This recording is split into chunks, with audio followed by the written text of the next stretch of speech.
Hello guys! Hello Aries! Welcome dito sa aking channel, Kapalaran 888 Aries. Alamin natin ko ng messages, vibration, gabay energy para sa iyong lahat. Tayo general reading, so pwede kang makaresonate. Weekly tarot reading siya, Aries. I hope na makuha mo yung energy. Okay, Aries. Number 17, 6, number 2, number 19, 20. Sorry, 20. 10, sorry. Aries, nakikita ko sa'yo dito na meron kang tinitimbang na sitwasyon. It's either relationship or money. Paki-comment sa comment section, Aries. Eto guys, na barahan to is parang sinasabi sa'yo na marami kang pwedeng pasukan or pasukin na pinto ng success. Parang ganun. Marami kang pwedeng gawin para maging financially stable yung buhay mo. Ang sabi sa'yo dito ng baraha, kailangan mong lumabas sa comfort zone mo. Okay? Nakikita ko sa'yo dito, Aries, parang marami kang plano sa buhay. Pero sa linggong ito, puro lang siya plano eh. 'Di ba? Hindi mo ma-execute eh. Hindi mo alam kung ano yung tamang diskarte. Parang ganun, Aries. Nakikita ko sa'yo dito, sobrang sipag mo. Matalino ka naman, magaling ka. And balance eh. 'Di ba? Sinasabi sa'yo dito ng baraha na kailangan mo ng balance. Kailangan mong balansehin kung ano yung dapat na balansehin sa buhay mo. Okay? Etong 19 na to, para siyang the tower, guys. Aries, nandito ka ba sa sitwasyon na to? Kasi meron ditong full moon, tapos parang nasa tower moment ka, or parang sinasabi ng barahan na walang direksyon, walang way out, parang ganun. Mag-comment nga kami sa comment section. Kasi ang barahang ito is parang nagsasabi na kung naghihintay ka ng freedom siguro, it's either freedom sa contract, 'di ba? Like may mga OFW or kahit yung nasa Pilipinas lang, mga seaman or kung ano pa man na yung kontrata nila is 2 years, 9 months, parang ganun. Or yung inip na inip ka na, okay?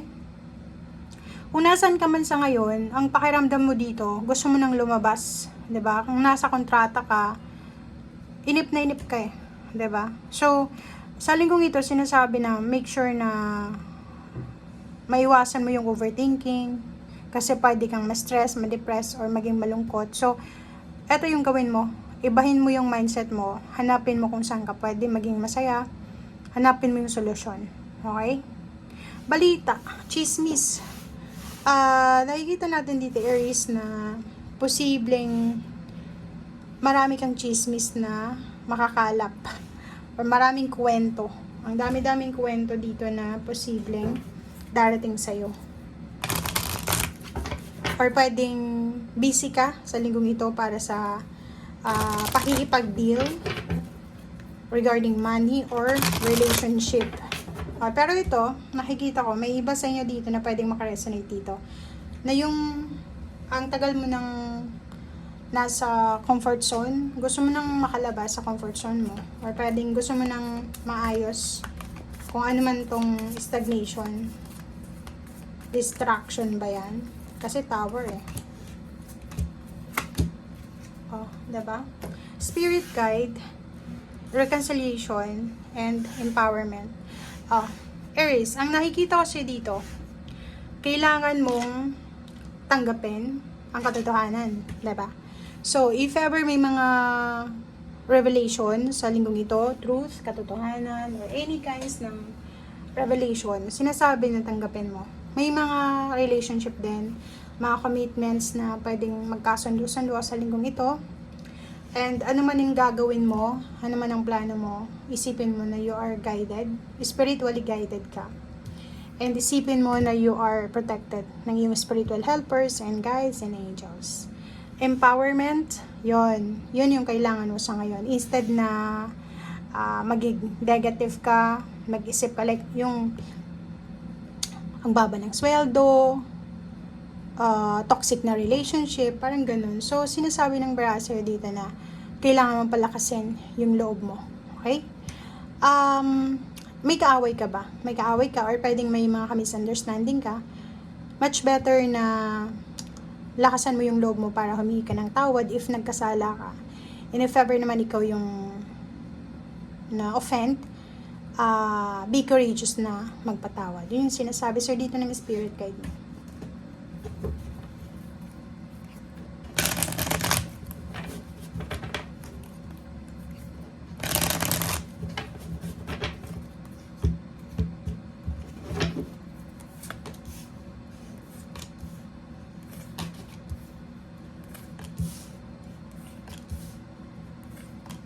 Okay, Aries. Nako, Aries. Ang nakikita ko sa'yo dito, kailangan mo talaga ng empowerment, ng strength. Oh, 'di ba? May nakikita ko sa'yo dito, Aries, na sobrang panghihinayang, 'di ba? Regrets, worries. Etong dalawang to, resonated siya sa bawat isa. Okay, tingnan mo. At ang 5 of Cups, sobra yung panghinayang mo eh. Nanghihinayang ka kasi maraming nawala sa'yo. Or nanghihinayang ka sa oras, sa panahon, yung mga ginawa mo dati, yung parang mistakes, errors, failures, parang feeling mo, nag-fail ka sa isang bagay, parang ganun. So, ang dami yung pinanghihinayangan sa ngayon. Paki-comment sa comment section if ito yung parang pakiramdam mo sa ngayon. And financially, nakikita ko sir dito na nanghihinayang ka sa pera. 'Di ba? Siguro may kailangan kang malaking halagang pera, lump sum of money. Ang problema lang is nanghihinayang kang gastusin.